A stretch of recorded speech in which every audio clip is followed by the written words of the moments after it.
It was an animal attack, spin-off episode selected. There is a little Confederate flag displayed alongside the American one on Mr. Tanner's desk. Unsurprising. This? Actually, a little surprising. Isn't Mr. Tanner a person of color? I'm not sure. Am I he certainly remembering looks that spicy, but I don't know. You know, let He me could not be make Greek. assumptions. He could be Greek.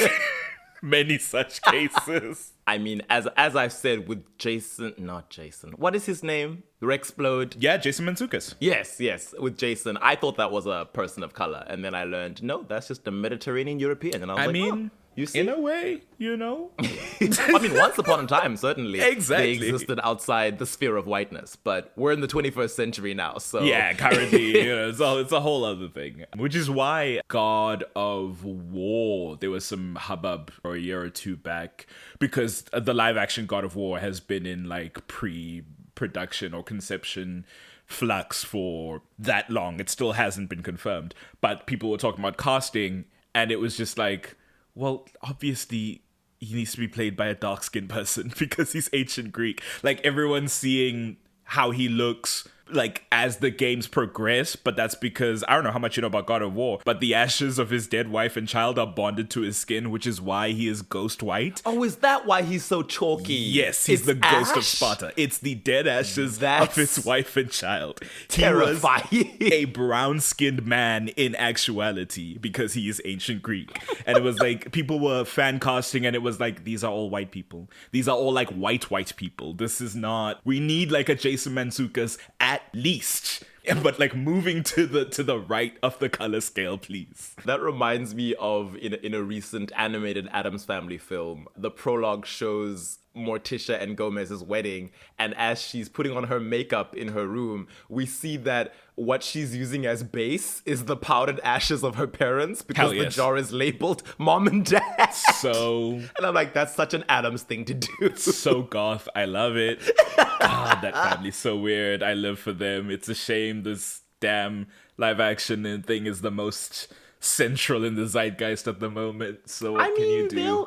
They'll get another incarnation. They get one like every decade or so. That's what I love about them. That's true. They did just have those Netflix ones with Oscar Isaac in them, didn't they? So that's why I was surprised by the live action entirely. Oh, but they did? Oscar Isaac was Gomez? Oscar Isaac was Gomez in the animated Netflix Addams Family movies. There's two of them, I'm pretty sure. Oh, I think that's the one I'm referencing. I mean, I watched, I think the sequel was... So I'm assuming both of them were in theaters. I didn't know they originated on Netflix. I just thought they were Netflix. That's on me. But yeah, maybe it's those. And you didn't recognize Oscar Isaac? Hernandez Estrada? How dare you? I don't recognize actors by their voices that often. Okay. Well, maybe that's just me. Like, I was surprised to learn that Morticia was being played by our local queen, Charlize. Charlize! Miss Throne herself. God, love it. Our girl's just going so far and wild. Tusum Bedu, who I did not know was in Nocturne, which I just started watching. I was like, hello? Yes! Is that a sister here? And then I saw the cast and I was like... I was like, that is a girl from my neighborhood. Southern African, if not South African. And then I Googled it and I was like, oh, there we go. Okay, good for you, girl. Her voice changes in the second season, which I'm a bit mad about because I'm like, who gave the note? I'm so confused. And like now all her energy is being focused on that, and I feel like the voice work is suffering because of it. In the first one, there was like so much pathos and emotion to it because it was her own voice, and now I feel like she's trying to do a like... Because it's not like Haitian Creole or I guess Nigerian, which is where they're trying to get now. I'm not sure. Like that's not her voice because she's neither of those things. Which is then like... That's a casting thing then. Like if you want someone to do a voice cast, I say this all the time. I assume they were just letting her speak in her normal accent since we have French characters who are speaking British English. Thank you. That was because we're in France and everyone's speaking in an English accent. So why is it only the people who aren't native British have to do like a particular voice, right? Why is Beric Dondarrion doing a French accent? That's got nothing to do with me. But like, why does she now have to do a voice to prove she's Haitian Creole? Why does Mizrak have to be specifically... Well, I like Mizrak's voice, but I'm like, I was interested why Mizrak's the only one who's notably his voice matches his ethnicity or his place of origin. I'm like, there's something interesting that they're saying without intending to say it here. But that's... a story for another day. Mizrak, our beloved power bottom. We love him. I need those two to end this. I'm not done with it yet, and I need them to end in some place of goodness, because I was not expecting to like them as much as I like them. Like every zig they zag, and I'm like, oh shit, I do like them, and I need them to be, because I like Olrox and I like Mizrak independently, but I was like, they haven't sold me yet on them as a pair, given they copped out on the sex scene and they haven't actually kissed. And I was like, what are we? I mean, that first fight scene that they have is already very like that was basically like foreplay. But like I just always feel like they're not going there, and then they'll have a scene of Olrox holding him back as the Revolutionary Army gets slaughtered by Drolta, and Mizrak is crying in his arms, and I'm like, shit, I need them to be okay. Good show. It's a good show. We recently watched Twitches where one of the characters, Alex, said something wild to her friend who she's been living with since her mom died, but somehow her friend goes to apologize to her. It's like, no, girl, I think you've been wronged. I think Miss Ma'am here, who thinks, woe is me, everyone in the world is out to get me, and you know what, fair enough, you've been through some She's shit, like, girl. I can't rely on anyone. And I'm like, you've been living in your best friend's house with her sister and her mom since your mother died. I assume not paying rent. Right. She's been trying to help you get a job. She made you a birthday cake that you're standing in front of right now. Not what eating, a wild mind thing you. to say. What an insane thing to say. Oh, I just watched Talk to Me, and something similar happens in that thing where I'm like, no, I think you're the one who should apologize. I think it's good that your friend's mad at you right now. I just a lot of like, narratively sometimes it'll happen where there's a contrivance and it's like, no, I think the normal thing to happen here is the person who's wronged needs to be apologized to, not apologize. Talk to Me, a trippy movie. That's the kind of magic that you instinctively should be like, yeah, I'm not messing with this. This is not something you play with. Not, I've learned that I have telekinesis and pyrokinesis. I wouldn't immediately be terrified. But I'm touching a haunted hand and letting the spirits of the dead possess me for a while my friends make TikToks. No! Hell no! I mean, that's the thing. This is the skibidification of movie teens, right? That's exactly the shit that they would do. That movie's so good because it captures... That's exactly the kind of shit that would do. That movie just I liked it. I liked it quite a bit. There were just a couple of things where I was like a bit annoyed by the choices that were made. I don't know. It was just like... The choices that were made by the writers or the characters in universe? A mix. I think it's a mix of both. And it's hard for me to differentiate which is which is why I don't want to confidently be like, this bad thing that happens. Like, no, it's probably a personal stressor and not a critique I should level at the movie. Well, one thing I liked is that like there's a non-binary character and there's an indigenous character who are amongst the most annoying characters in the movie, and I feel like that's good representation. Oh, that delicious indigenous man, he can do whatever he wants. Well, he's also so much older than he looks. Like, that man is, I think at this point, like 40. Yeah, that tracks. So I was like, oh, it's so cool to have the non-binary character be like the cool kid at the party. And as with most cool kids at the party in like movies like this, they're the most annoying person in the room. And I love that for them. I was like, huge diversity win. More evil queers. Yes. They suck. They suck, and it's not because they're non-binary. It's because they're a popular kid who uses that to their advantage. I love that. Because listen, for those of us who exist in queer spaces or frequent queer spaces, particularly as queer people, it will become apparent very quickly that queer people can be mean. Oh, yeah. And can hold power in certain spaces and exert that power over others when they feel like it. But yeah, that movie's tough. And traumatic. But anyway, yeah. On a network called Fox in Australia, which I assume is the Fox, but specifically in Australia, it was where you could watch this show at the time. Okay. I was very uninterested in it, as I've said. I was like, ugh, what is this cheap Twilight ripoff? I'm not going to watch it. And then when I got back to South Africa, in the motherland, I caught it on TV and I was like, this is amazing. This is everything Twilight wishes it was. Right. I'm hooked. I think the time needed to pass for your Twilight-pilled era to end and to realize there are marginally better projects of a similar genre, because there was someone quote tweeted or was quoting something that they'd heard in real life about someone suggesting that Vampire Diaries was better than Twilight, and they were baffled. And it was like, well, yes, it's not a high bar to pass. And certainly Vampire Diaries is tripping over it, but it does make it over the bar. So, you know, it's a default in any proper competition, but it's going over the bar. And, you know, on topic, what was that? Oh. Why am I hearing was that your side? Or what? Why am I hearing a humming? It might be the wind by my window. Maybe. I'm hearing like a... Is that why they call it a window? Hold on. I'm not going to go down that etymological hole. I don't know. I was truly about to have like a brain blast moment. Am I that stupid? Anyway, we don't have the time.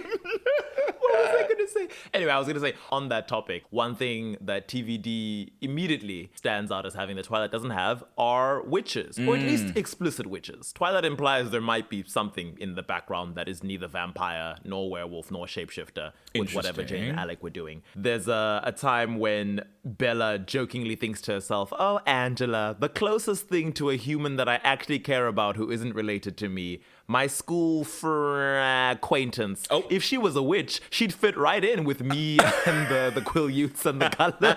And it's like, why does she have to be a witch? What? Why can't you just have normal friends? This is honestly, it's starting to make sense, everything about this girl. Just like, she was never gonna be normal is the problem. And I say that derogatorily. It's like that girl was not living in reality. Nothing could she view be like outside of a supernatural lens because she was so bored of her life. It's like, girl, we've all got problems. We're all living in the mundane. See, now, there's a character who would have been over the moon to find supernatural abilities kicking in her teens. Just like, I started a fire with my mind because somebody pissed me off at a car wash. Right. I love this. I can't remember who plays him. You probably do because you know every actor's name. His name is Rick Worthy. That is the actor's name. I know him because of The Magicians. Oh, I thought you were going to say because he's the alpha vampire. He's also the alpha vampire in the supernatural world. And I, this week, strangely, have been getting recommended his Instagram posts on my, whatever it's called, the front bit of Instagram. I only recently started using it again. So I was like, that's some auspicious timing. Or the phones are listening. He's also in that infamous episode of Touched by an Angel where Monica is temporarily turned black and they chose to put the actress in blackface. And you know what? I've been saving this for a body episode, so before I get into Rudy, let's just say it. That episode, I watched it. When it was making the rounds on Twitter, I sailed the 7 seas and I found it and I watched it. And even by 90s standards, it's an awkward episode. I will leave aside the blackface because obviously that's a sin that they should have known was a sin. That's a big aside, but I'm leaving that aside. I'm not addressing the Monica. I'm addressing, what's his name? You just said it, Rick who? Rick Worthy. I'm addressing Rick Worthy's character. It's an episode dealing with like racial tensions, and Rick Worthy is the deputy to a sheriff who is played by that robot who dated Buffy's mom that one time. No! Too many chords are intersecting. I'm short-circuiting. I can't do this. Just like the robot. And what happens in the episode is when there's finally a big heart-to-heart and the angels are like, come on, everyone in this town, because there's the very obvious racists in the town who are like, you know, gun-toting KKK, trying to mow Monica down when she's black. But then they're like, no, all of you have baggage that you need to get off your chest. And what starts off as a nice scene, a cathartic scene for Mr. Rick Worthy's character where he tells his superior, I sometimes don't like the way that you treat me. You act as though you can just exist in this colorblind world where you don't need to be conscious of my blackness. And it's not okay with me. I don't like when you call me your boy in this way that I know you speak to your white friends, but there's a history of that term boy being used on black men in America by white people. I don't like when you talk down to me. I know you're my superior, but there's a way that you speak sometimes that I don't appreciate and it upsets me. And I bottle it down a lot because I don't want to be the problem. I don't want to be the person dredging up old history, but it's painful to have to walk around with that. And it's like, yay. Then it's his superior's turn to air how he feels. And I don't know who was writing this in the 90s, but basically his speech amounts to, I just sometimes have reflexive racist impulses that I can't help, but I'm working on them. Okay. It was insane.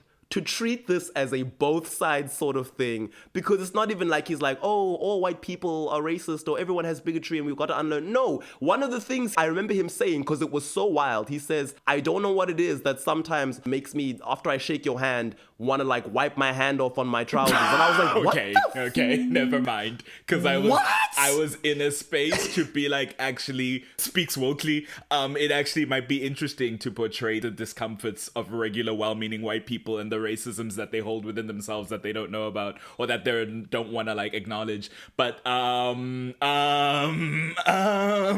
line stuck with me because it was crazy. I was like, what are you saying? This is not the same. These are not equal. What? What? You want to wipe your hand off? What does that mean? I was like, I don't think I can work with you anymore. I'm quitting. I'm leaving town. I don't think you should be a superior in this. Well, I mean, we're talking about cops, so largely we need to destroy this entire institution. But I don't think you should be a superior in the workplace. That's wild. So, yeah, makes sense that he then reincarnated as Bonnie's father. Because truly, the way this show treats her. Bianca Lawson also came up a lot in the discussions of the first two seasons because we had said, where's Bianca Lawson's, return project? A working actor, Bianca Lawson, her IMDb is quite stacked, so you can go and check that for a couple of episodes she's done here and there in shows, a lot of them supernatural teen dramas, which is fun. Well, firstly, I found out, because I didn't know this, formerly stepsisters with Beyonce and Solange. Because I think her father and their mother were married at one time. I believe that's what it is. Wow. That was crazy to me. And I was also like, oh, that's fun though. In an alternate timeline, she was also in that elevator. Right. And now it's like, would she have been demure and mindful, or would she have been kicking too alongside? But more importantly, she very recently, and by recently I mean like 3 years ago, was in a 6-season Ava DuVernay created show called Queen Sugar that was on the Oprah Winfrey Network. So just a lot of rich blackness going around in that sentence. And if that interests you at all, go and seek it out, support our queen. As a person who comes from an immigrant family, there is also that thing when you see someone who comes from like the place of your ancestors and you're like, Also, I have a name that is very obviously Zimbabwean. Yeah, fair. So, Yeah. It's so like, when a Shona person meets me, they're like, What's the Shona greeting again? It depends. It depends on the time of day, I guess. What's the like colloquial one?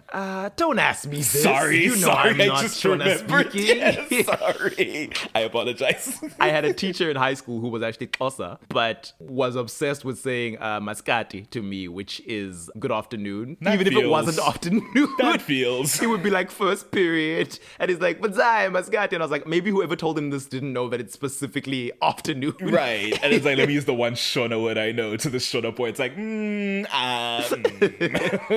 That reminds me of when we were in church, a predominantly Indian church. We were the only black family there. And after about a year, they started doing Zulu songs. And every time they queued one up, they were like, looking at you, Dlamini family. And it's like, huh? Why are we in it? And then they'd sing a Zulu song. Not the Bennetts of Durban. We were truly the Bennetts of our small Durban town. It was crazy. And they'd sing the song so badly too. They pronounce all those words rough. Shame. I mean, I'm probably even pronouncing the Shona that I've used now poorly, as my parents love to point out now. And I'm like, wow, imagine if you raised me speaking it properly. Then this wouldn't be an issue. Maybe if you put in a little bit of effort. Maybe if you put in some labor to bear these fruits, I don't know. This was his way of like proving to the group that we really aren't your enemies. We promise. We're on the same side. We can all get along. It's a rainbow nation up in here. Oh no. I have a... But the only other significant... Yes. Sorry. Yes. Very quickly. Did I trigger something in you, my fellow South Africans?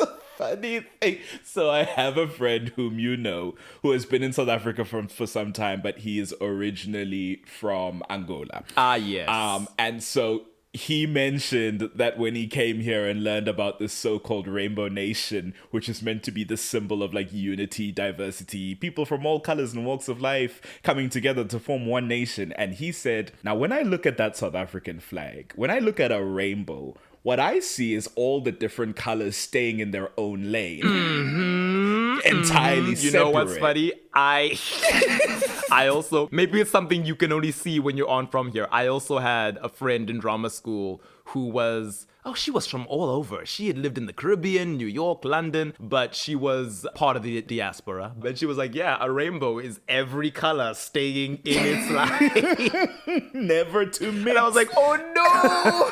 She can see through the glamour spell that we're all blinded by. She can see through the illusion of the born-free. Spin-off episode ends.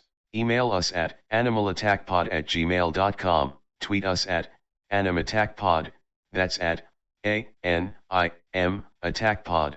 Cheers.